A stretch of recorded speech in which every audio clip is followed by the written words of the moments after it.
49.3 qui fait monter la fièvre à l'Assemblée, mais finalement la loi Macron qui passe comme une lettre à la poste. Les frondeurs du PS ont-ils tout perdu dans cette affaire?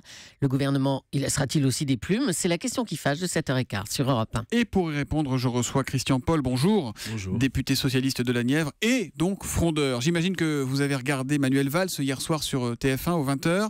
Il a parlé de vous, les frondeurs, et il a dit « Vous croyez qu'un seul instant, moi je vais perdre du temps avec ceux qui ont d'autres objectifs qui n'ont rien à voir avec l'intérêt général ». Vous lui faites pas peur, hein, décidément, Manuel Valls? Je pense qu'il aurait tout intérêt à écouter ce que lui dit sa majorité. Vous savez, même sous la Ve République, on ne peut pas gouverner durablement sans une majorité soudée. Et comment ressouder sa majorité avec certainement davantage de dialogue. Et je mets en garde contre cette tentation d'un exercice trop solitaire du pouvoir, avec un déficit d'écoute, comme nous l'avons constaté encore hier soir. Il s'est trompé, Manuel Valls? Emmanuel Macron aussi, je crois que le gouvernement doit revoir sa copie. Cette loi n'est bonne ni pour les salariés. L'extension du travail du dimanche se fait sans garantie. Et puis c'est une brèche. Vous savez, en France, il y a des patrons, il y a aussi l'UMP qui voudrait 52 dimanches par an pour lesquels tous les commerces seraient ouverts. Et je crois que cette loi n'est pas bonne non plus pour l'économie. Certes, il y aura des emplois créés, mais beaucoup seront détruits dans le commerce de proximité. Mais il y a eu le temps du débat, Christian Paul, 200 heures de débat à l'Assemblée, des amendements par milliers. La qualité d'un débat ne se juge pas au nombre d'heures passées dans l'hémicycle. Mais probablement... Ça veut dire quoi, pardon? Que le gouvernement a fait semblant de débattre, que Manuel Valls et Emmanuel Macron ont fait semblant de débattre? Le gouvernement et les parlementaires qui étaient d'accord avec lui ont débattu de questions très techniques, très pointus. Ils sont passés à côté des vrais enjeux que pose ce texte. Est-ce que nous souhaitons en France une ouverture du dimanche progressivement, sans contrepartie suffisamment inscrite dans la loi? Est-ce que nous souhaitons diminuer les garanties des salariés en cas de plan social?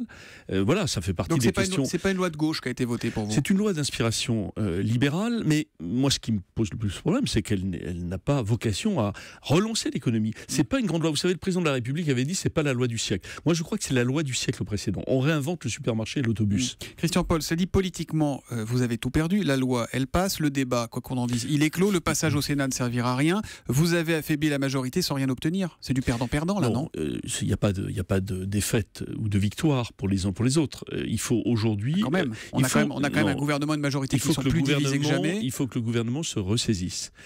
Et pour cela, moi j'en appelle au dialogue. Et ça veut dire quoi se ressaisir? À partir du moment où il prend le 49.3, ça veut dire quoi se ressaisir? Il ne vous écoute pas, vous n'arrivez pas à vous parler. La loi Macron est en première lecture. Était en première lecture à l'Assemblée nationale, donc il y a encore des mois de procédure parlementaire. Et ça va réclamer effectivement des qualités. Même si on sait qu'avec le 49.3, le vote bloqué, tout ça va être une formalité. Ça va passer au Sénat, il y aura une commission mixte paritaire, et puis c'est le texte qui sera voté à l'Assemblée qui va je ne crois pas que le gouvernement puisse à chaque étape rétrécir sa majorité.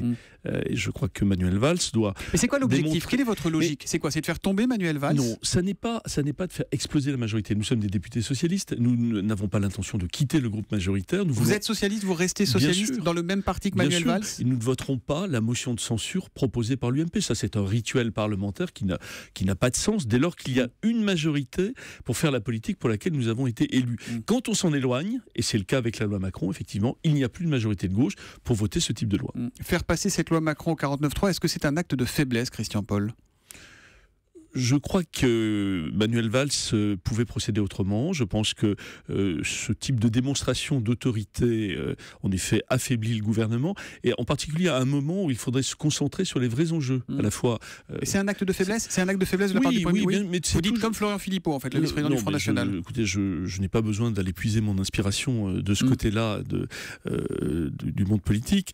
Je crois que le 49.3, d'ailleurs Manuel Valls et François Hollande l'ont souvent dit au cours des années où nous étions dans l'opposition, c'est vraiment quand tout le reste a échoué. Et donc, nous devons revenir au dialogue. Il n'y a pas eu suffisamment... Mais est-ce que vous y croyez? Parce que finalement, il y a quand même eu pas mal de précédents, sur 41 abstentions de frondeurs en avril 2014 sur le programme de stabilité budgétaire, 39 abstentions en octobre sur le volet recettes du budget. Le budget, on dit toujours que c'est le juge de paix, c'est là qu'on voit si on est pour ou contre, avec ou dehors, en dehors d'une majorité. C'est quoi, c'est quoi la suite? Est-ce qu'il respecte le Parlement? Est-ce qu'il dialogue? Qu'est-ce que vous répondez, vous, à cette question? Est-ce qu'il respecte le Parlement?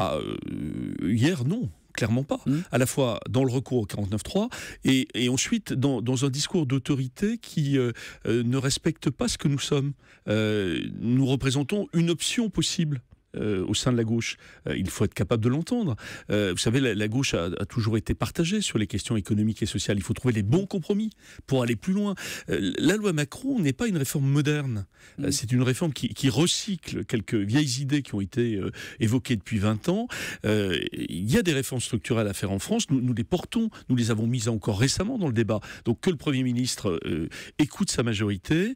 Est-ce que vous redoutez d'être exclu du Parti socialiste? Il paraît que Manuel Valls l'a sous-entendu, que les rebelles pourraient être mis au banc. Est-ce qu'on veut, à chaque étape, affaiblir un peu plus la gauche? Vous savez, il y a beaucoup de défis affrontés. Il y a la lutte contre le terrorisme, il y a le chômage de masse. Est-ce qu'il était opportun, au début du mois de janvier 2015, de mettre devant le Parlement une loi dont on savait qu'elle divisait non seulement d'ailleurs les socialistes, mais le pays tout entier? Non, je crois que c'était un mauvais agenda politique et il faut en sortir très vite. Voterez-vous la motion de censure déposée par l'opposition? Non, pas une seule seconde. Pas une seule seconde.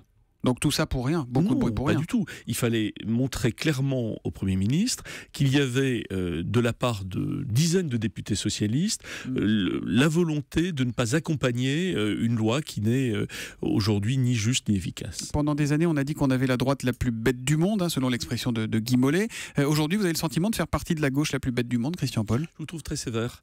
Vous savez, pose la question. Mais nous défendons des principes, des convictions, des engagements. Nous avons été élus pour un programme. Il faut y revenir. Les Français n'ont pas changé depuis 2012 et ils nous attendent effectivement au tournant. Merci beaucoup Christian Paul d'être venu en direct sur Europe 1 ce matin. Vous êtes, je le rappelle, député socialiste de la Nièvre. On notera la réaction de Nicolas Sarkozy sur Twitter. La vérité éclate au grand jour. Il n'y a plus ni majorité ni gouvernement. Vous êtes d'accord avec ça? Je pense qu'il prend ses désirs pour des réalités. Voilà, il aura l'occasion de s'en expliquer demain puisqu'il sera l'invité de la matinale d'Europe 1. Et vous pourrez lui poser vos questions en direct en appelant le 39 21. Merci et bonne journée à vous. Merci.